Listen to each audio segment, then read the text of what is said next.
time for Voice of Indie. Your hosts today are Beem Weeks, author, producer, and marketing monster for independent multimedia publisher Fresh Ink Group, and Stephen Gies, author, producer, composer, and publisher for Fresh Ink Group. Greetings, everybody. Welcome to another Wednesday evening and another episode of the Voice of Indie podcast. This is episode number 156. I'm your host, Beem Weeks, and with me, per usual, is Mr. Stephen Gies. How are you doing tonight, Stephen? Oh, I'm doing great. It's we got a hot week going down here in Alabama, upper 90s every day. It's a frog summer, too. You go outside at night, sit on the deck, and the frogs are deafening. They're just all looking for friendship. Yeah, that's what they call it, friendship. So we've got a book that we're publishing right now, right this second, practically. The Dayang by M.C. Howard. That's the first in the Dayang trilogy. It's kind of a sci-fi thriller, intrigue, mystery, you name it, it's all in there. Very cool series, and the ebook is going to go up, I think, tomorrow, and the print books are going up tonight. So by the next week's podcast, you people should be able to order copies. Get out there and check out the Dayang by M.C. Howard. First in the trilogy. What's next? And hot on the heels of that is M.C. Howard's The Degree, book 2 in the Dayang trilogy. And that's in edit right now. Just got that in here in the last couple of days. And I will be getting to that hopefully this weekend and keep an ear open for that one. And an eye open on the newsletter and all that good stuff. If you want to join in tonight's show, if you you've got a question or a comment that you want to make, there's a couple of ways that you can participate. And here are those ways. Call 516-453-9902 right now with your questions or comments for tonight's guest. Or post a note on Twitter with hashtag Fresh Ink Group in the body of the tweet, and we'll read it on air. That's 516-453-9902 or hashtag Fresh Ink Group on Twitter. And speaking of hashtag Fresh Ink Group on Twitter, Verwayne Greenhow, he's got a hashtag Fresh Ink Group on Twitter. He says, episode 9 of my romance series is now live on Vella. This story in the romance series is a love story of a couple in their 80s. And he says, the husband explains to a CNA how they lived a full life despite some terrible tragedies. So if you want to find that, go over to Twitter or X or whatever it is they're calling it these days, and type in hashtag Fresh Ink Group and click on latest, and you will scroll down till you find Verwayne Greenhow's tweet, and right there is the link. Click on it, and you can go check it out. All right. We've got another book coming out in the next week or two. I Won't Be Your Scapegoat by David Carroll. He's the NBC newscaster in the Chattanooga market down here in southern Tennessee. David's got several books out by us, Volunteer Bama Dog, where he takes a look at people of the South. And then he's got Hello Chattanooga. What's that about, Bean? Hello Chattanooga is about people that like to go into Chattanooga and just say hello. No. Hello Chattanooga is a look back at all of the people who came through that market, and performers, musicians, vaudeville, country music stars of today, rock stars of today, people from the 40s, the 50s, going all the way back to the turn of the last century up to modern times. He's got pictures in there. He's got newspaper reviews. You find out what it was like when Benny Goodman came there and played in town, and what it was like when Al Jolson was there, and how he got the people going. And, it's just really cool. And it's the kind of book that if you're a historian, an entertainment historian, a music fan, actors, boxing, Muhammad Ali fought there, just all kinds of cool stuff. Grab a copy. It's worth having. Yeah, now the book that we're getting ready to put out is called I Won't Be Your Scapegoat, and he's gone around and collected misspellings and misstatements in signs and on newscasts and things like that and put them in the book. Had an artist friend add some cartoons and more humor to it and whatnot. It's a very cool thing. I just opened it up to look at it right here. For example, bad spelling is our worst enema. And he says, But and then every one of these, David Carroll puts a comment in parentheses after it. And that one he says, but with you leading the fight, we'll have a good outcome. Yeah. Believe me, if you misspell just one word, your whole life is urine. Urine. Here's that teacher thinks my son has 80. That's an 8 and a 0. My teacher thinks my son has ADHD. Good thing it wasn't 70 HD. But anyway, the book is full of these. He's also got some signs and whatnot. I don't know if you're like me, but I like to go over to YouTube every now and then and just punch in crazy signs or funny sayings or misspellings or whatever, and go around and where people go collect pictures of funny signs that are up and stuff. And he's got a bunch of those in here too. So that's I Won't Be Your Scapegoat by David Carroll. We're looking to get that out in the next week or so. Yeah. And it's a funny book. Stephen and I going through it, we literally laugh out loud at these things. Also coming up here pretty soon, coming down the pipe is Celebrate 98 by Dave Hooker from Off the Hook Sports. This is a look at the 1998 Tennessee Volunteers National Championship football team. So if you're a Tennessee Vols fan or if you're just a college football fan, and that's the season's right around the corner, grab a copy of this. Keep your ears and eyes open for this. I'm not sure about the exact date. I know we're still waiting on some photographs. It's going to be chock full of cool photographs too. So keep your ears and eyes open to our newsletter. And what's that? You're not subscribed to our newsletter? What? What's wrong with you? All right, here's how you can subscribe to our newsletter and get all of the news, the current what's what on this show and everything else going around Fresh Ink Group. Stay on top of these podcasts and all things Fresh Ink Group with our weekly digital newsletter. New releases, videos, stories, excerpts, interviews, and more. Sign up now on the homepage of FreshInkGroup.com and be the one who knows what's what. What? Here's what's what. Working on an audio book, and this one is for Cheryl Carpinello, and it's The Young Knights, and it's coming along. It's a little bit of a slow go because she's, most authors have beta readers. She's got beta listeners. So there's some places where, this guy should be yelling because he's in a nervous, tense situation, and the voiceover guy didn't necessarily yell it. He hollered it, but not quite, to the pitch that the beta listeners expected. So we're working on that, and hopefully that'll be done before too long. And Stephen Skibicki's American Darkness, still working on that. That's pretty much done on my end, but Mr. Skibicki was adding some more poems to it, and I believe a couple more short stories as well. So once he gets done with that and gets it back to us, we will let you know when that'll be available. Really cool poetry. This guy is an amazing poet.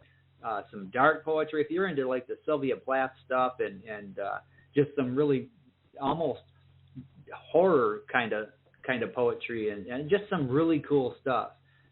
Spooky. Keep an ear out for that, and we'll be having that out before too long. American Darkness by Stephen Skibicki.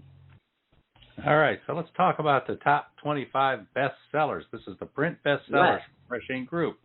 What's been going on this past week? I'm seeing a couple of familiar old friends on this list that we haven't seen for a little while. Let's start at the bottom with 25, The Autumn Tree by Dr. Ayesha Hassan. She's a Pakistani national who's teaching in the United Arab Emirates. She was one of our first authors to join Fresh Ink Group a long time ago, and she just won a national award from the United Arab Emirates government for her book, The Autumn Tree, published by Fresh Ink Group, and it's coming in at number 25.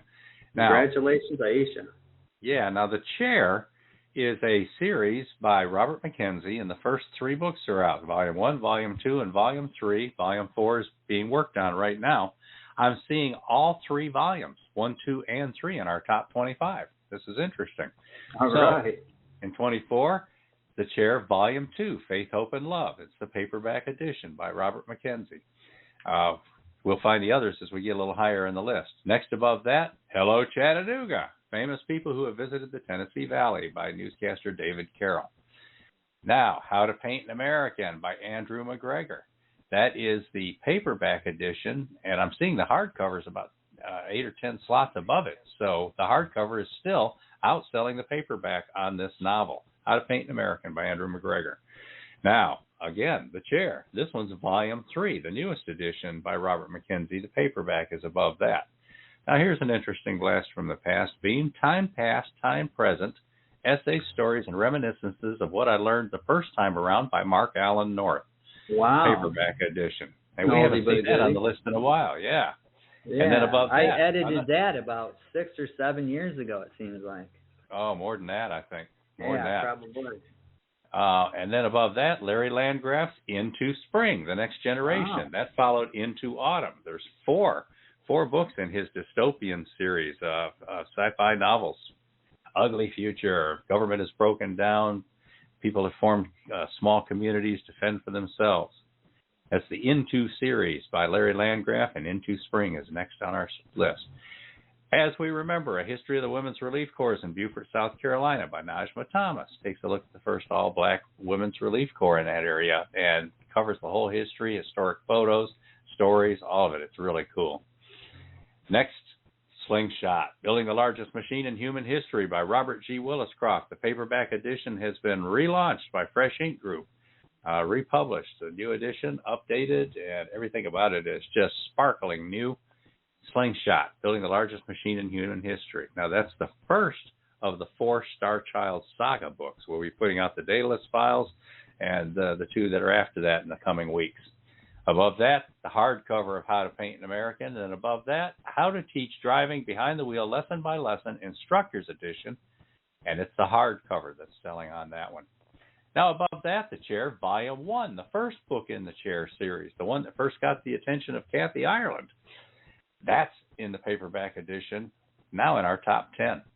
All right, let's move up from that. American Agony, The Opioid War Against Patients in Pain by Dr. Helen Burrell. It's a look at the politics of what's going on right now with the opioid crisis and enforcement. And then above that, Robert G. Williscroft, Operation Ivy Bells, and Mac McDowell Mission. That's the first of 4 Cold War submarine thrillers in the Mac McDowell series by Robert G. Williscroft. Daddy Yo-Yo and the Legendary Marble Tournament, paperback edition, is next up. That's by Janice D. Toney. That's a chapter book, an illustrated chapter book for young adults and children about bullying. Now, next one, The High Road, Memories from a Long Trip. Who's that by, Beam? That's by former Alabama drummer Mark Herndon. He played drums for the country music supergroup Alabama for 28 years. Wow. Yeah, this was a cool book. I've read it. Just cool stories, and Mark's a good guy, so grab a copy. I drove past his house yesterday and honked. All right, how to start and run your own food truck business in Florida by A.K. Wingler. It's next on the list. That's one of 3 how to start your own food truck business books that we have out by her. Next up, the hardcover edition of retired Naval Lieutenant Commander Jerry Pate's Submariner. 30 Years of Hijinks and Keeping the Fleet Afloat. That's 60 chapters of memoir, and it's very cool. Now, the hardcover of the novel, The Calling Dream by Carlisle Thoms. That's been really surging the last couple of weeks or so. Now, we get above that, the paperback edition of Operation Ivy Bells, a Mac McDowell Mission. So the one that was below was the hardcover. The hardcover, Robert, is out there selling almost as well as the softcover. Above that, the hardcover edition of the latest Chair book by Mackenzie, The Chair, Volume 3, hardcover. And this is in our top 5 bestsellers right now, a hardcover novel. Who would have thunk it? Now, that brings us to our top 4. Numbers 3 and 4 are tied for the Bronze Star this week.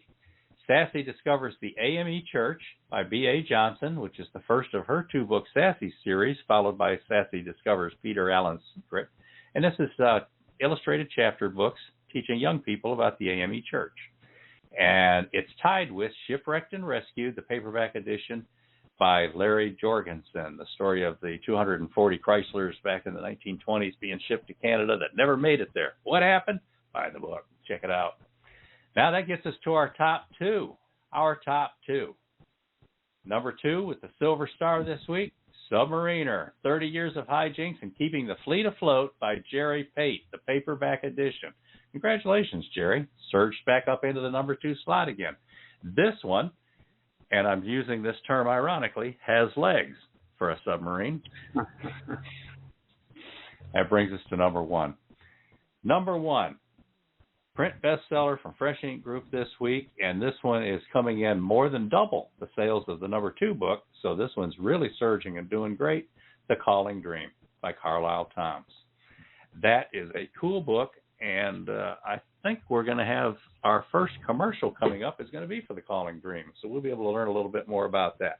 Congratulations to all you guys for the top 25 bestsellers from print, in print. Yeah. Congratulations, one and all.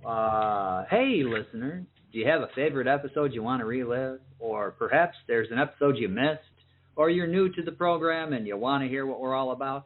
We've got an archive that's chock full of past episodes, so you don't have to worry about missing an episode, although we prefer to have you here live and interacting with us through telephone calls and Twitter. But if you can't make it, here's how you can find our episodes in the archives.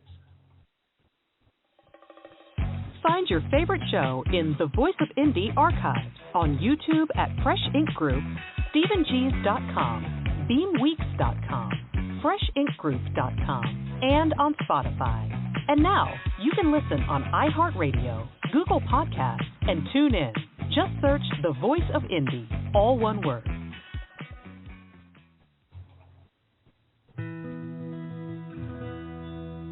In 1945, 10-year-old Ronald Dennison, the son of a backwoods Arkansas preacher, began having profound dreams about religion and a strange red-haired woman. The dreams follow him for decades, with the woman sometimes seducing him, other times calling him to become a televangelist, but eventually berating him for his sins of lust. She holds a secret so dark that he dares never admit it, even to himself. The more famous and wealthier he becomes, the more he struggles with his adultery, his fetish, and his shame, until his torment can no longer be contained. Staggering revelations challenge everything he ever believed. Will truth bring him the peace he always craved? Or will the woman's demands prove more than he can bear? Read the novel The Calling Dream by Carlisle Thomas. Proudly published by Fresh Ink Group in hardcover, softcover, and all e-book formats. The Calling Dream by Carlisle Thomas. All right, yeah, Carlisle, he's out there really on social media promoting this book, so yeah, grab a copy. All right, let's get to tonight's guest. Joseph Carrabis told stories to anyone who would listen starting in childhood. Wrote his first stories in grade school and started getting paid for his writing in 1978. His work history includes periods as a long-haul trucker, apprentice butcher, apprentice coffee buyer / broker, lumberjack, cold regions researcher, mathematician, semanticist, semioticist, physicist, educator, chief data scientist, chief research scientist, chief neuroscience officer, neuromarketer in residence, and chief research officer. A little bit of a Walter Mitty. Prior to becoming a full-time author, Joseph sat on several advisory boards, including the Center for Multicultural Science and the Journal of Cultural Marketing Strategy. He was a senior research fellow at the Society for New Communications Research, an Annenberg Fellow at the University of Southern California's Center for the Digital Future, Director of Predictive Analytics, Center for Adaptive Solutions, and was an original member of the Beatles. I'm just kidding. Was an original member of the NYAS UN's Scientists Without Borders program. He held patents covering mathematics, anthropology, neuroscience, and linguistics based on a technology he created in his basement and from which he created an international company. He retired from corporate life and now spends his time writing fiction and nonfiction based on his experiences. His work appears regularly in anthologies and his own novels. You can often find him playing with his dog, Boo, me and you and a dog named Boo, and snuggling with his wife, Susan. With that, welcome to the show, Joseph. Hey, Joseph. Hello. How are you? How are you? Good to have you on. Thank you for taking me on, and I got to do something about that bio. It's way too boring and dull. Well, it's lengthy and full of all kinds of interesting twists and turns. I especially like your original member of the Beatles. Yes. Yeah. Most people don't know that. I got that gig right after I was being basically a helper and a guardian for the Supreme Court. It was a bit of I had to keep on going across the Atlantic, but I did it. Yeah, right. Yeah. Yeah, and did you really need to say semioticist, or could we all just assume that? I think, most people just go, well, yeah, he must have done that, Yeah, so. Yeah, and I'm curious, what does a patent in anthropology look like? It's for applications and research methodologies that were unique, and they were based on a bunch of tools I created that got put into that technology. Oh, well, that's cool. All right. So, where are you originally from? Originally, I was born in Melrose, Massachusetts. Okay, where do you live now? And where have you lived in between? Oh, where have I lived in between? And why? Why? I lived up in what most people would consider the far north because it was easier to do cold reasons research there. And I was a long-haul trucker throughout pretty much the eastern seaboard and what we used to call maritime Canada. Now I believe it's called Atlantic Canada, to confuse us, because that's where I could drive without having too many problems. But, where have I traveled? I've traveled a bunch of different places. I've studied with a bunch of different people. Pretty much my travels were to study and meet people. I come from a generation which hitchhiked a lot, and I was one of those people who hitchhiked a lot. So it was pretty common for me to realize there was some person at University of Chicago who could help me understand something. Didn't matter that I was at University of SUNY at Albany. I just said, okay, get on the interstate, put up a sign, let's see what goes. And that's what happened. Cool. All right. Wow. So you said here in your bio that you started writing early and that you started getting paid in 78. I'm not sure how old you are, so I don't know how old you were in 78 when you started getting paid. What's your progression there from starting to write as a young kid to actually being a professional? Well, starting to write as a young kid, I would write basically little one-person plays, and for some reason, Mrs.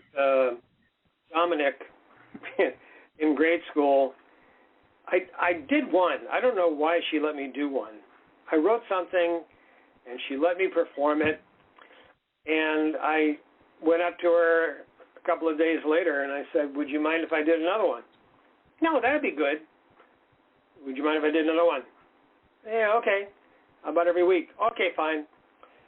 So Fridays, right after lunch, when everyone was, full and tired and sleepy because they just ate, I would put on these little plays, many of which sucked really well. They really did a good job of being bad. And but I kept at it. I didn't stop. And I knew I had it right when people were laughing their heads off and falling out of their chairs, out of their desks. And I knew I wasn't doing right when people were picking up their pencils and doing their homework. Great learning experience. Didn't get paid for it, but it taught me a lot. And that got me into Miss Carty's 6th grade class. At that point in time, the TV show, the original Adam West, Burt Ward, Batman and Robin TV show So I wrote a parody in 6th grade called Flat Man and Ribbon. And at that point in time, there was a pretty ubiquitous set of commercials for women's underwear about a living girdle and a living bra. I remember those. Yeah. So I wrote this parody. I'm still laughing about it years later, where Flat Man and Ribbon had to help Puss Lady because she was being attacked by her living bra and girdle. And they had to get it off of her, which pleased them greatly. Flat Man told Ribbon to go back to the flat cave because he wasn't needed anymore. And this was in 6th grade a while ago. You were curious about my age. I'm gray-haired, just about everywhere. And there weren't people really terribly worried about if you were saying or doing things which were a little bit off. I remember Miss Carty, she laughed the hardest of everybody. I mean, laugh. You could hear it. People were saying they could hear us laughing in the hall. They wanted to know what was going on in the classroom. So then I'm now in junior high. I had a crush on a student teacher in English, mainly because she paid attention to me. And I wrote a bunch of poems, some of which were good, most of which sucked, but she was very gracious about it and tolerated it. Got into high school, and now I'm a sophomore in high school. And in 8th grade, for a science fair project, I had written a paper which pretty much dealt with, the title of the paper was The Possibility of Life in Other Dimensions. And my 8th grade science teacher gave me an F for the year because there was no way I knew what I was talking about, and it was ridiculous, and I was stupid, and so on and so forth. So in sophomore year of high school, Mrs. Hudon, who was a glory, she saw that everyone in the class was doing poorly, and she said, for extra credit, I would like everybody to pick a mathematician and write their biography, 2 or 3 pages. And I went to her and I said, would you mind if I wrote another paper? And I'll write if you think what I write you sucks, I will write the biography, but I'd like to show you this paper. And she was very tolerant. She said, okay, all right. So I rewrote the paper with more stuff that I had learned, gave it to her, and I didn't get it back until after I had left high school. She had taken it, given it to the head of the math department. They had taken it to some university professors who wanted to know who in the hell this kid was who was writing this stuff and coming up with these ideas, because they were really different. And I still have the paper. I still have her comments. And she said that she gave me a B+, not because of the content, which was amazing and eye-opening and revelatory, but because of my grammar and spelling. Wow. Big lesson. And now I'm traveling around and working and everything else, and I'm in college for the 3rd time. Never got a degree. Never had the patience to get one. So I'm in college for the 3rd time, and I wrote a story which is in my anthology, Tales Told Around Celestial Campfires. I think it's the last story in that anthology, called Winter Winds, which I thought was a really great Twilight Zone story. This is when you actually mailed things to magazines, and they didn't like it. Asimov's didn't like it. Analog didn't like it. So purely as a joke, I sent it to Child Life, and they loved it. They thought this was wonderful. I hadn't read Child Life since I was a kid in my dentist's office. Gooses and gallant. Okay. Yeah, so, they paid real money. Back then, I'm serious. We're talking 1978. They paid real money. And much like Mrs. Hudon, who had paid attention, and some other in my student teacher in English and junior high English who paid attention, people paid attention. Hot dang, I was off. Didn't sell another thing for a few years. Then I sold some stuff. And not. And then I sold more stuff. And then I sold more stuff. And then I met A.J. Buttress. I don't know if you know who he is or who he was. No. A.J. Buttress was one of the last of the golden age into the modern age of science fiction authors. His work is technically dated, but as craft and storytelling, I put it up against anything. And he basically took me on when he had a magazine called Tomorrow. And I knew him. I had met him. So I wrote him and said, would you mind if I sent you something? He said, I want to have things. I want you to send me stuff. I will publish what you send me. And, of course, he didn't. Not everything, but a lot of what I published. And a lot of what I wrote he published and paid well for and taught me. He took an interest. He guided me. He told me what wasn't working and why and gave me a lot of suggestions on how to fix it. And that's a key thing to anybody listening. When you are with a critique group, a working writers group, working with an editor, whatever they tell you is pretty much worthless unless they tell you how to fix it. And do remember, they're telling you how they would fix it. Yeah. Which is great, but because it might point to what you need to do to fix it the way you need to fix it for how you want it to come out.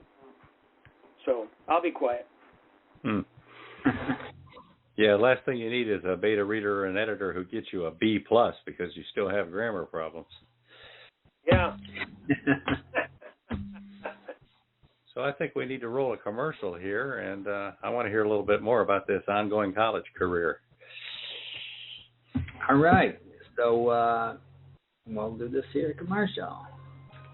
Lucifer loses his day job, so he starts his own gig. A little girl's tantrum destroys her toys, but will they lash out in revenge?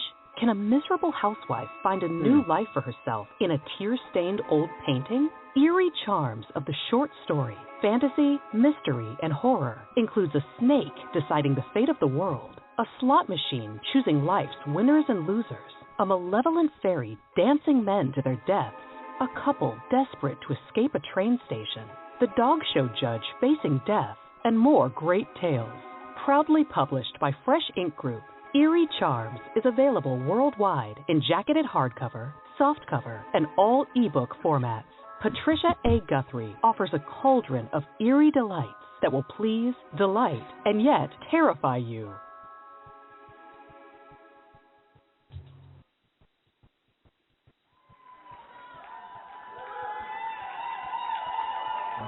Fresh Ink Group presents Volunteer Bama Dog, a TV guy's love letter to the South. I'm David Carroll, longtime Chattanooga broadcaster. Volunteer Bama Dog is a collection of my stories shared on TV, in newspapers, and online. From growing up in an Alabama country store to a long career in radio and television, I'll introduce you to the kinds of Southern characters we've all known or wish we knew. This collection of humor, history, trivia, and heartfelt memories serves up more than 60 essays. Drawing from my experiences with news, music, and entertainment, Volunteer Bama Dog is both educational and fun. It offers behind-the-scenes commentary on how we cover and deliver the news and on the music we grew up with. Among the book's highlights is a series of stories that recall Southernisms or the Appalachian English that generations of Southerners still quote to this day. I try to bring that language to life, hoping you'll say, I knew people who said that, or, wait, he's been listening to me. This follow-up to my first book, Chattanooga Radio and Television, is more of a personal account of my experiences with those many wonderful people I've met and even worked alongside over the years. I hope you'll join me as Volunteer Bama Dog celebrates the stories and people of the South. Volunteer Bama Dog is available worldwide in hardcover, softcover, and ebook formats, including iBook, Kindle, Nook, and more. Volunteer Bama Dog is proudly published by the Fresh Ink Group.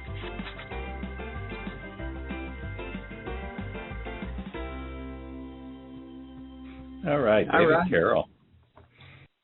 We are talking to author Joseph Carrabis. You can talk to him too. Just call 516-453-9902. 516-453-9902. We do have a couple of things on Twitter over here. The first one, we'll do this first one here. Robert G. Williscroft, he says, earlier, Stephen, you were talking about Slingshot. He says, by the way, the new edition of Slingshot is in full color. Oh yeah, I keep forgetting that. And Joe Conjal has a question for our guest, Joseph. He says, hi, Joseph. Of all the different jobs and positions you've held, is there one that stands out as having the biggest influence on your writing? By the way, I enjoyed Empty Sky very much. Stephen and Beem, sorry I've missed the last few episodes. Been busy finishing up my work in progress. That's all right, Joe. Good to have you on board. So, Joseph, got an answer for Mr. Conjal? Yeah, the first thing is, hi, Joe. I really appreciated your review. It meant a lot. The job that I appreciated the most, and which has influenced me the most through the years, one which wasn't actually mentioned on the resume, my own shortcoming, I guess, for not including it. There was a period of time where I worked in factories, because back when I was traveling around, you could go into a factory, go in the front doors of a factory and say, hey, I'm in town for the next 2 weeks. I need a job. Do you have something I can do? And they go, yeah, sure. You don't mind cleaning toilets. You don't mind doing floors. You don't mind, blah, blah. Happy to have you on board. Same thing with farms. You didn't need papers or anything. You just walk up, say, hey, I'm going to be in town for 2 weeks. I noticed the harvest is coming in. Can I help you out? Sure. In that case, you'd get a bunk and meals. When it was just factory work, the YMCAs, I don't know if they still do this, but back then, you could basically rent a bed or a cot in a YMCA, and that could be your address. So anyway,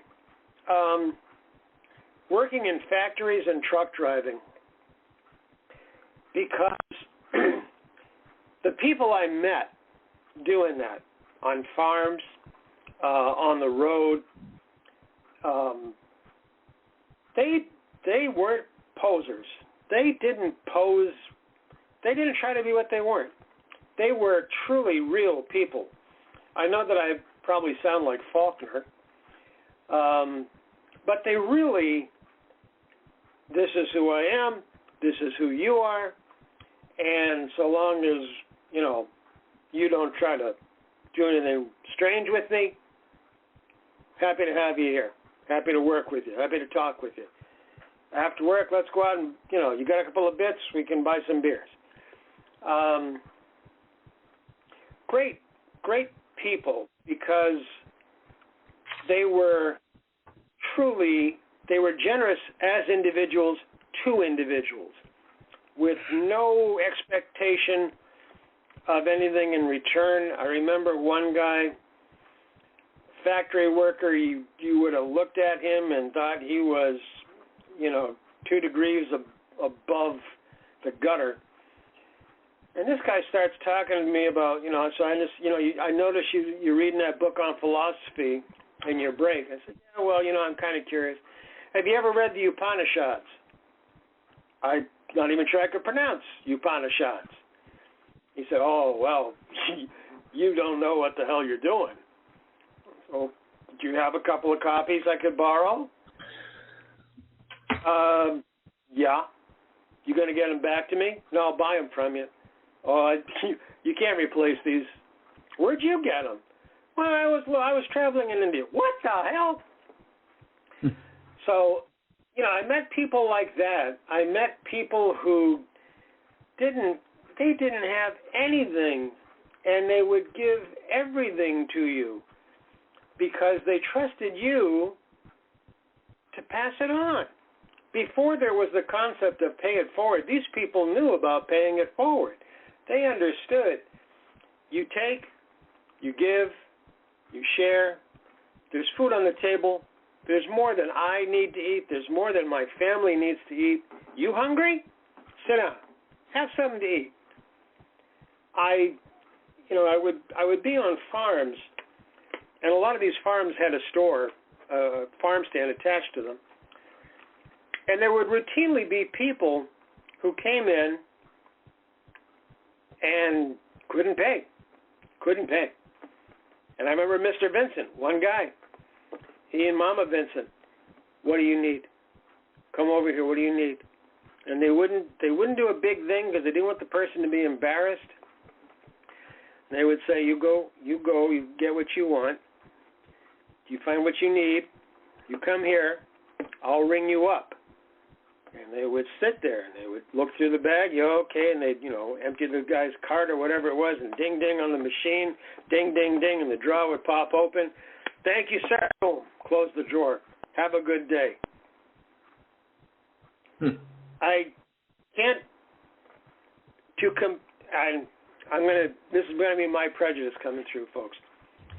I compare that with people I met in business all over the world, and the most insecure people, the people who were most willing to cause you pain purely because they thought it would benefit them, were business people. So when my wife and I, we had 3 businesses. When we created our businesses, we made it part of our structure. No, we give. If people can't pay, they can have. Just use it wisely. Use it for good. Okay, good. Thank you. Bye. And, of course, people who could afford it, right through the nostrils. We weren't fools, but...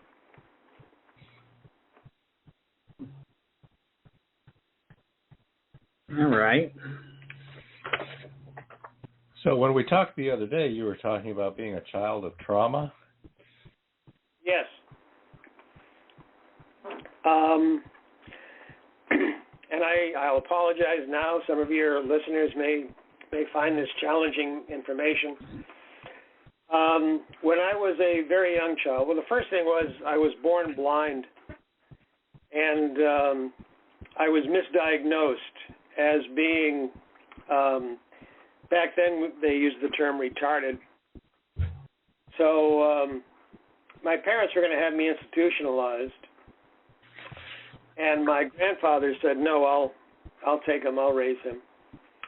But he was very old at the time, and he passed away.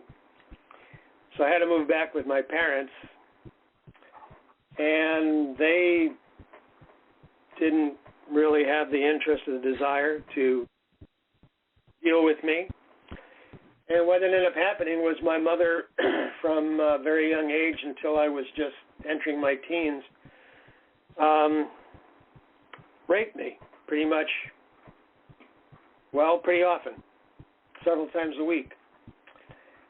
And my father would then beat me with his fists or with his belt or a rubber hose to the point where I was bruised. I couldn't walk. Many times I couldn't move.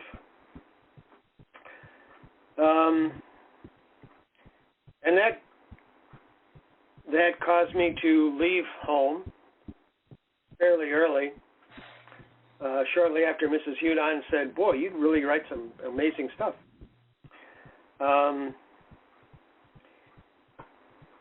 Fortunately, I was big.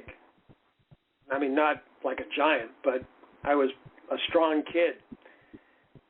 And it wasn't difficult for me to make people believe I was older than I was. And I could get jobs, which were physical labor jobs, because people didn't care how much you knew. They cared how much you could move. Can you get that pallet over against the wall and pick it up? You know how to use a low boy? You know how to use a two-wheeler? You know how to use a hand truck? Yep, I do. Okay.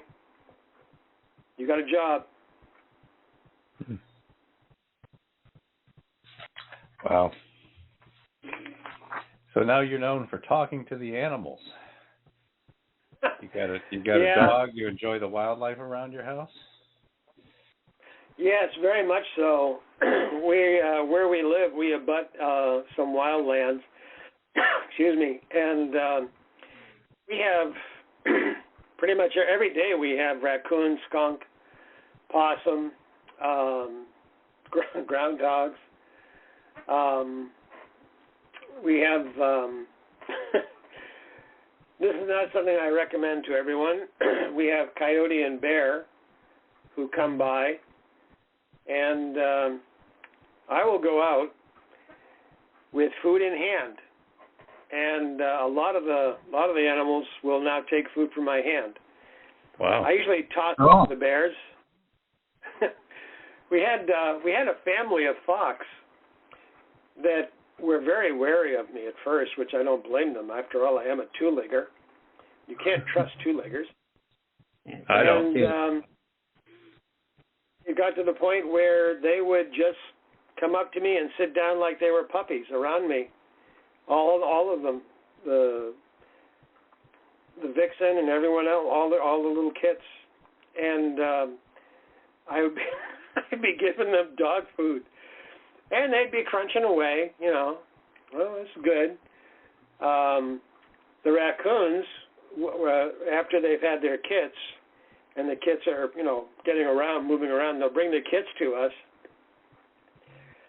And it's always kind of cute because you can almost hear the raccoon mamas say to the kits, "It's okay. He's a human, but he's okay. But don't let him touch you. You don't know where his hands have been." Yeah. So anyway, and snake and owl and hawk who come into our backyard. We had an owl. Haven't seen him in a while. Bart. Whenever I was cooking on the grill, Bart would come to his tree and watch me keenly. And I would make sure I left something there for Bart. Wow. Cool. Now, with the whole thing with the fox is I just saw a video on, I think it was on YouTube, might have been on Instagram somewhere. Saw this video of a guy that found this fox that was tangled up in his fence, and it was he was in some bad position, and the guy went out there and he ended up clipping and took his time, and he clipped the fox loose, and then the fox took off and stopped and looked back at him and then took off again. And a few days later, the fox shows up at his back door doing this howling thing to get him to come out. So he came out there, and to this day, the fox will come up there and he'll feed him, bring out some snacks and, foods and things like that. And the fox lets him pet him. I mean, it was just like the fox coming back to say, "Hey, thanks. I appreciated that." Yeah. So these animals, they know that. They know what's going on. Yeah. So, I've written about my interaction with animals in a kind of a fantasy setting in the short stories Tales Told Round Celestial Campfires. But I also I wrote a series. Actually, it's a continuing series of children's stories, or maybe adult stories for children, I guess, called Tales of the Woods. And they're all about animals, fantasy animals, talking and doing and functioning, kind of wind in the willows type of stuff. Cool. Now, when you're not writing, we'll move on to your writing here in a minute, but when you're not writing, do you have how do you kill your time? I mean, how do you spend your time? Do you have hobbies? I kill my time with a 50 millimeter repeater rifle. Fox worry, they don't like to be around. They try to silence their ticking. But what do I do for my time? You're into music, I understand. Yeah. I play guitar. I play piano, clarinet, saxophone, banjo, mandolin, violin. Actually, I wouldn't call what I play violin. It's more fiddle. or fiddle technique, not violin technique. Mm-hmm. I've never met a musical instrument that didn't fascinate me, that I just couldn't resist the urge to see, could I make a pleasing sound with it? And a lot of times I couldn't, and a lot of times I could, and when I couldn't, I just practiced until I could. So that takes up a lot of my time. I know that this will be a shock to you, perhaps. Makes my wife laugh her head off. I read mathematics texts for fun, to relax, and physics Weirdo. texts. I know. Neuroscience, anthropology. If we were on camera, we're in my office right now. If we were on camera, you could see the bookshelves behind me, which range from myth to, for example, simulation, knowledge-based computing, and fuzzy statistics, to contextual blessings, original blessings, Rucker's Fourth Dimension, Burning Bush, which is actually part of a 4-book series on how fire has shaped civilization around the globe, medieval warfare, the Klan, a history of the Ku Klux Klan, the Tale of Peace. Yeah. All right. Someday I'm going to learn how to read. And, of course, Shakespeare. Okay, fantastic. We do have a caller, so we're going to go ahead and take this call and see what... This is Dr. Helen. We'll see what Dr. Helen has in store for you. Hello, Dr. Helen. Oh, hi. Well, you know, this man is very interesting, very resilient, considering what he's been through. And you know that I always ask a writer, what is their process? But in many respects, he already expressed that. So what I'm going to say is I'm amazed at your resilience with everything you went through and your suffering.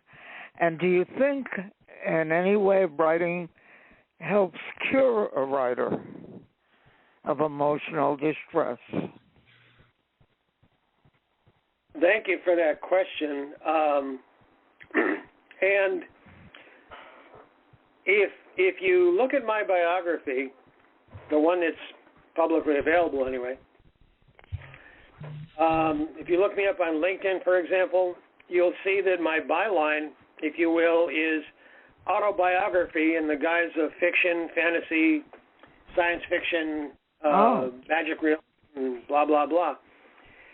If you were to, as an example, if you were to read one of my books, The Augmented Man, which is a story of another aspect of my life, it's very, very autobiographical. The basic premise is the military, the U.S. government is just incredibly losing a war. And they need to get out of this, but they can't get out of it without losing face. So what are we going to do? And one guy comes up with a solution. He says, the big problem we're experiencing is people are coming back from combat either blowing their minds on drugs because of everything they've witnessed, or with such severe PTSD that they can't function anymore and we have to put them away and that's costing us money. Well, what then's your solution?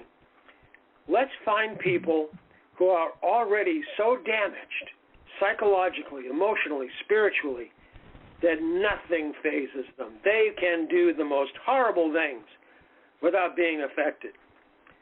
Wow, that's an interesting idea. Where are you going to find these people? We're going to get severely traumatized children and physically modify them. We're going to augment them to do what we need them to do. And the story, The Augmented Man, is about one of these augmented men, the team. When the enemy sues for peace, part of the negotiation is you have to kill all these creatures you created. One survives and is further experimented on. He escapes. And he finally ends up in the woods of Maine. And he is hiding. He just refuses to come out. Until one day he meets a woman who is very kind and gracious to the animals on her farm and the animals in the woods, and he falls in love with her. And now he has to go, because everything he is to kill. He cannot function unless he is killing. So now he has to go to the people who created him and say to them, you must destroy me before I kill again, killing what I love. And the middle section of the book, people around the globe, therapists around the globe have contacted me and said the middle section of this book is a roadmap for how to deal with people coming out of severe PTSD. I went, thank you, that's exactly what I wrote it to be. Here are all the techniques that you need. And when I do book signings and do talks on this very subject of writing through your pain, letting your pain out in your work, I have people come up to me and say they understand their brothers, their cousins, their mothers, their wives, their sisters who have come back from combat or who have suffered as children. And that to me is so gratifying because through this individual, this augmented man, he begins using what they made of him to change what he is to what he wants to be so he can love. Now, wait a second. Are you talking also about you? Yes, I am. That's what I wanted to, yeah, so go ahead. Well, I was very fortunate. I met a wonderful, wonderful woman who didn't give up on me. And it was because of her that I decided I needed to heal. And that, of course, is what got me into creating patents on neuroscience and anthropology, because these are the fields that I studied to figure out why I was. You left out something. Your talent from boyhood helped you through all of this. Your imagination and your writing, your creativity helped you through all of this and helped you love her and appreciate her, right? What I'm getting at, it seems like the core of your life, and maybe of most writers, is the writing itself is a healing tool. Yes. In my case, very much so, yes. I would never deny that. I actively encourage people when I talk to groups of survivors of various issues. I offer to them writing to heal. And another thing that I offer to them is write your history to change your life. Yes. Because when we get these toxic events out and we're able to talk about them, that's where healing begins. Yes. That is the step to, understanding why and how we became what we became, and to putting a stop to it, to moving on, to becoming better, to becoming what we want to be. So wouldn't you say also that the writer is also a therapist? Yeah, not only to yourself, but to other people? In my case, it seems to be the case, yes. Yeah, I think if you ask Beem Weeks and Stephen G's, I bet you they feel the same way. Mm-hmm. Yes, I'm sure. Yeah. That writing doesn't only heal the reader, but it heals the writer. Yeah, writing is a very cathartic ritual. Did you say cathartic? Yeah. No. You said cathartic. Yeah. All right. Well, thanks for calling in, Dr. Helen. Very interesting. He's a very interesting writer. Yeah. Thank you. All right. Okay. We'll very look for you nice next talking week, with Dr. you. Helen. And I'm going to read your work. Bye. Yeah. All right. Now, Joseph, you've been talking about. You've been talking about The Augmented Man, which is your military sci-fi novel. You've got two other novels. you've got the anthology of short fiction and a nonfiction book. Over on Twitter, Joe Consul is asking, Joseph, what's your favorite book that you've written, and why is it your favorite? My favorite book is the next one. Whatever book I'm working on is the next one. That's my favorite because it has all my attention. That's a wonderful question. I personally feel it's unfair because to me it's like, which is your favorite child? They're all wonderful and they're all different. We have another question, a comment in it. No, I guess there's no questions here. There's just comments. On Twitter, Wayne Greenhow, he mentioned that when he lived up in the UP, the Upper Peninsula of Michigan, he would see a trio of fox pups playing around their den while Mama was out hunting. And then he mentions, amen, Dr. Helen and Joseph. After I had my skull fractured while working in the psych ward of a prison, I was lost for years but found my way back through writing. And he did. Amen. Amen, brother. Wayne overcame a lot. Yep. And saw a lot, too. Yeah. All right. We're starting to wind down on our time here, Joseph. Why don't you tell us about Empty Sky, another novel of yours? Empty Sky is, I guess, kind of an urban fantasy, mythological mix, science, some pretty severe science. A young boy, interestingly enough, he's camping with his family in the Upper Peninsula, and is woken up at night by the moon, because the moon has chosen him and his dog to help her keep dreams alive. She realized she's the queen of the night, Celine, the queen of the night, mistress of dreams, and she realizes that in the modern world, modern society, people are giving up hope. They no longer have hope. They no longer believe tomorrow will be a better day. They believe life is just what it is, and that's it, and you do your time, and if you get out, that's it. And that's not how we were meant to be. So she has, working with her, a set of creatures called the Guardians of the Moon, and she has a herald, a shape-shifting herald, and the dreams themselves, which are Honoroi, that's from Greek mythology. So they set out on a quest to recover the world's dreams, ability to hope. On the other side is Earl Pangiosi with the NSA, who also knows about dreams, and he is working to create a system which harnesses the ability to dream so he can influence dreams. Because if he can influence what you dream, he can influence what you do in waking life. And the last person or the last thing to take part in all this is a supercomputer built up at Dartmouth and based a lot on my time up at Dartmouth. The computer is Anne, an artificial neural network. And Anne was specifically designed to be able to dream the way humans dream. But because that is all she can do, to her, dreams are a reality. And like in our dreams, she can shift from one dream to the other, create any kind of reality she wants. So she is really where everything occurs, in her dreams. And there's a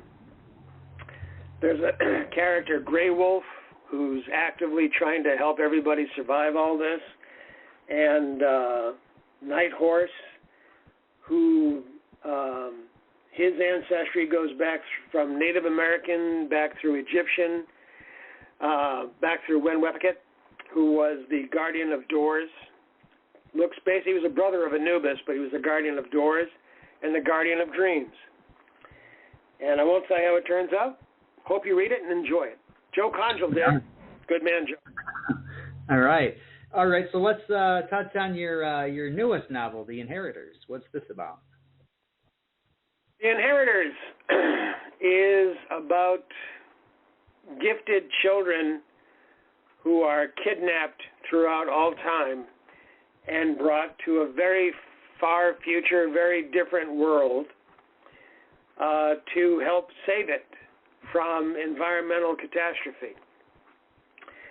And one of these brilliant children discovers that they were not brought forward to save the world so much as sustain the world, because the horrible way that the environment exists is necessary for the people who have survived to that point in time.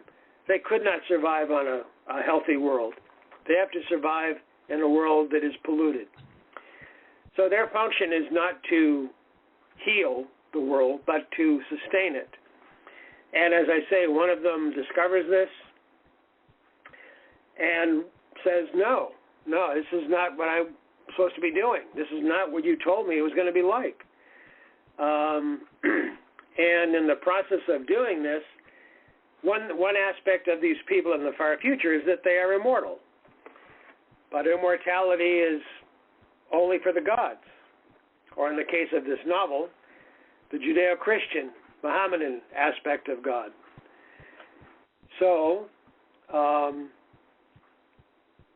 Lucifer and the Archangel Michael come into play, not as warriors warring against each other, but as brothers trying to help this kid solve this problem of what happened to the environment and how can he change it. And his twin brother, who's nowhere near his ability as a genius, but can have hints of it at times, comes into play, finds out where his brother is by a fluke of nature, and does everything he can to try to get to him. And again, people, the reviews, it hasn't got a lot of reviews so far. It's only been out for a few weeks. But the reviews are, I couldn't put this down. If you want to read a book that's blending philosophy with theology, with biology, and making it all work, you got to read this book, which is thrilling to me because, yes, I want you to read my books. Yes. Yeah, that's always a good thing to hear. It was difficult to put down, so. Yeah. Now, Joseph, one of my favorite anecdotes about not being able to put my books down, a guy was reading The Augmented Man, and in his review, he wrote, "I missed my bus stop." All right. Yes. That's a good sign. All right. Well, we usually ask our guests near the end of the show if they've had any poignant fan reactions to their work, and I think you just gave us one. Yeah. Now, Joseph, you mentioned earlier, you touched on a couple of the short stories that are in your Celestial Campfires, your anthology of short fiction. We're going to highly recommend that. And that leaves That Think You Do, which is your nonfiction book. And what is that about? Well, as I mentioned, I did work in neuroscience, neurophysics, blah, blah, blah. And this was with my last company, and which got the patents and stuff. And a company we were working with over in California said, "This stuff you're doing is amazing and fascinating. Would you be interested in writing a blog post, weekly blog post about it?" And I went, yeah, okay, but here's what I want to do. If I write about what I'm doing, that's going to really put people to sleep. Maybe 5 or 10 people on the planet will be interested. So how about if I say, here's an interesting thing we learned. Here's how it applies in real life. And here's how you don't need to know any of this stuff I'm talking about, but here's how you can change things you don't like about yourself to things you do like about yourself. So every week from 2008 to 2016, I think it was, I would write these, how to get out of depression, part 1, how to get out of depression, part 2, how to recognize you're in a bad relationship. When you feel this way, here are things you can do. Cures for boredom. What does boredom really do? What's happening in your brain when you're bored? Here's how to prevent it. Here's how to get out of being bored. Here are things you can do. You really want to be heard? Talk to a musician. Stuff like this. So I'm with a new publishing company, new publishing house. The editor's going through my portfolio, and she goes, "This is amazing stuff. Let's make a book." And I went, "Yes, by all means, let's make a book." And that's how that Think You Do came about. So that's, I think, about 60, maybe 65 separate blog posts written now as chapters. And there you go. All right. Cool. What kind of advice would you give to somebody getting started as a writer today, or even somebody that's been writing for a while, just kicking around, and they need to hear something from somebody else? What kind of advice would you offer? The advice that I would give, and I would give this very assertively, everybody knows you want to be a writer? Write. Yep, good, okay. And if you want to be a writer, read. Yeah, okay, I hear that a lot too. But what you never hear, or at least what I never heard, was how to read. Read. Yeah, great. I read everything. Yeah, I'm reading soap boxes. I'm reading cereal boxes. I'm reading milk cartons. No. Read and understand and learn from what you're reading. You read something and you feel a certain way. You suddenly realize this character is really interesting to me. Okay, stop reading. Go back. This character is really interesting to you because figure out what the author did to cause you to be interested in that character. You're reading this chapter, this paragraph, and you feel cold. You're shivering in your chair in the middle of summer, the Alabama summer, and you're shivering. What did the author do that made you feel cold? How come you're feeling cold reading this book? Or you feel sadness. You feel longing. You feel desire. What did the author do? And now, once you figured out what they did, now you sit down and, quite honestly, you copy it. Copy it. Because unless you've got a memory like mine, you're not going to copy it word for word. You're not going to get it down word for word. You're going to get your take on it. And that's going to tell you what really stuck out to you, what really locked in your mind. Okay, now you see what really locked in your mind. Does this that you wrote give you the same as that what they wrote? No? Fix it. Yes? Good. Do the next paragraph. And keep on going. And Margaret Atwood has this great thing where she tells people, fail better. I think that is brilliant. Something doesn't work? Good. Do it again. Better. Until you stop failing at it. But the other thing she says is, the wastebasket is your friend, by God, yes.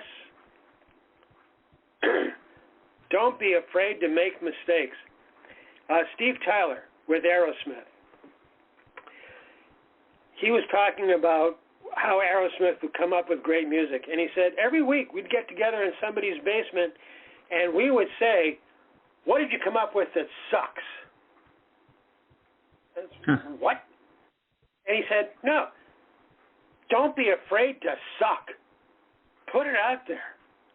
Because what you wrote that is the worst frickin' thing you could do, someone else is going to look at it and say, hey, that one part, that one riff is really good. And if you knew how much of major, amazing music, modern rock, whatever you want to call it, country, is out there that started off mostly suck, you'd be stunned, you'd be staggered. Wow. Well, our guest this week has been Joseph Carrabis. He's got a nonfiction book. He's got a short fiction anthology collection. He's got 3 novels out. He's working on more stuff, and it's been fun having you on here, Joseph. How do people find you? If they want to follow you, contact you, learn more about you, social media, blog, website, you on Facebook, you got some handles. How do we get to you? I'm on LinkedIn, Joseph Carrabis. I'm on Facebook as Joseph Carrabis Author, and also just me as Joseph Carrabis.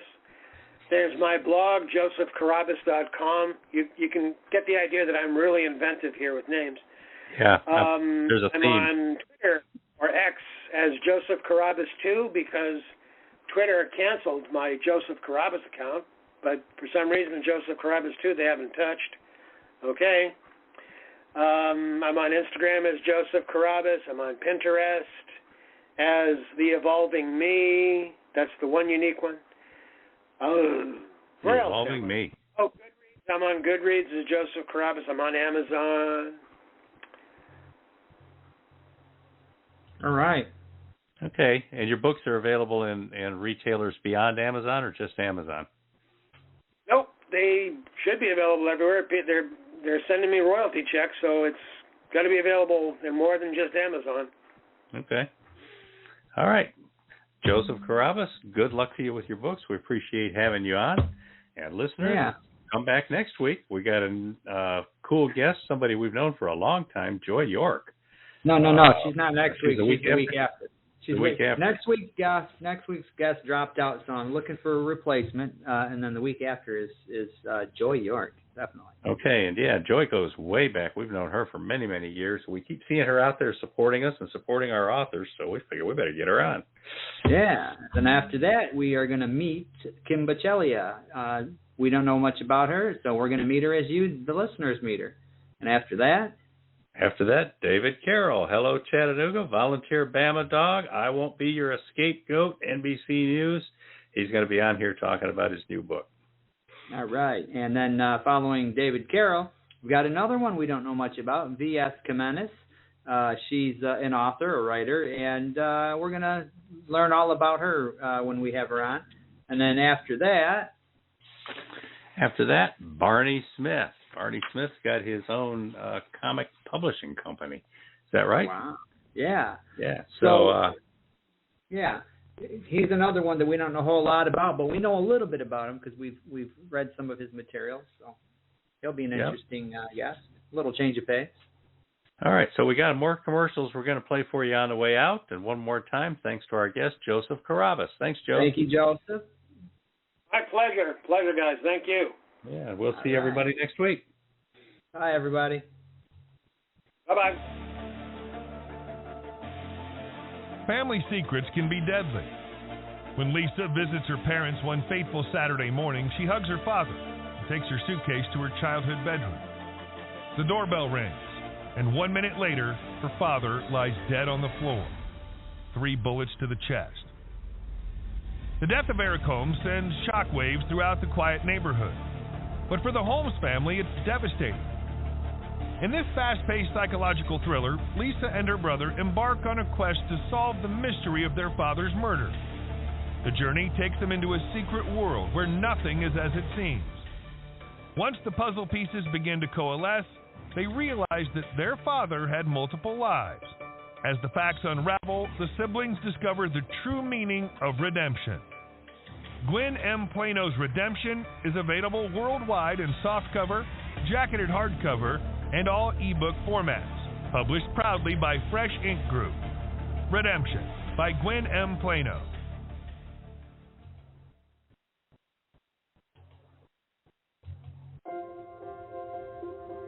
Now, from Fresh Ink Group and best-selling author Robert G. Williscroft, the Mac McDowell Mission Series. With a security clearance above top secret, Saturation Dive Team Officer in Charge Mac McDowell leads his team into critical Cold War counter-Soviet missions. Watch Mac prove what brave men can achieve under real pressure, the kind that will steal your air and crush the life out of you. In Operation Ivy Bells, it's the summer of 1972 when Mac and his off-the-books deep-water espionage group are conducting a daring undersea wiretapping operation to gather Russian intel and avert World War. Join nuclear submariner Mac McDowell for extreme diving, a battle with giant squid, and more as he risks everything in the most dangerous operation yet. In Operation Icebreaker, Mac McDowell is leading his submarine team for a mission to lay SOSUS arrays under the Arctic ice when they clash with a highly automated Alpha-class Soviet submarine. Overwhelmed by mechanical problems, the Soviet crew abandons their sub near Point Barrow, Alaska. The skipper launches DSR-V1 Mystic so Mac and his crew can board the empty sub and gather intelligence. The arrival of an even more advanced Soviet sub leads to breathtaking underwater clashes, with the specter of war looming. Will Mac and his crew be sunk by the Soviets, or will they safely return to Alaska, where Mac's new love, Kate, anxiously waits? In Operation Arctic Sting, Mac McDowell and his team capture the abandoned Soviet sub. Piloting their prize through the ice pack to the U.S. East Coast, they must evade or confront other Soviet subs trying to recover the ship or sink it. Breathtaking deep-sea clashes erupt, including hand-to-hand combat with Soviet Morskoy Spetsnaz divers under the ice. Too far from Toothus to escape, the Americans are accosted by a 5-ton orca. Will Mac's ship survive long enough to reach friendly waters, or will the men become just another meal for a deadly whale? In Operation Whiteout, Mac McDowell's Toothus tangles with Argentine subs in the South Atlantic, then confronts a Chi-Com sub off Thurston Island. Escorting a Taiwanese sub, Toothus is attacked by a Chinese Han-class sub and a North Korean AIP sub. Will Mac complete his mission, or will he meet his watery grave on the Pacific's abyssal plain?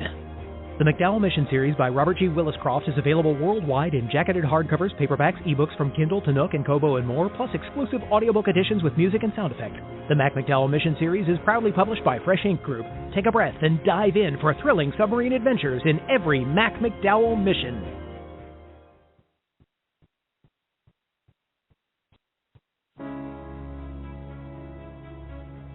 Submariner, 30 years of hijinks and keeping the fleet afloat. Jerry Pate's semi-autobiographical collection of 60 stories recounts his 30 years in and around the U.S. Navy submarine fleet, ranging from lighthearted to wrenching.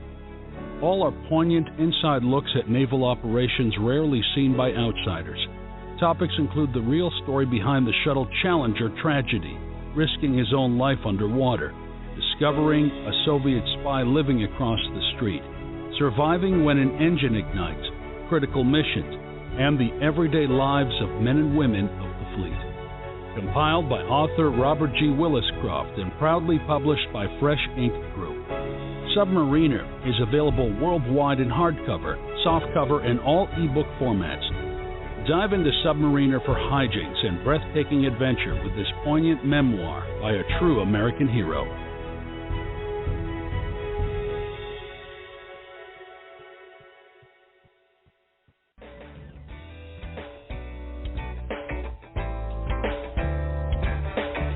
You've been a part of Voice of Indy, a production of Fresh Ink Group. Spread the word, support our guests, then find us at freshinkgroup.com and be sure to hashtag Fresh Ink Group.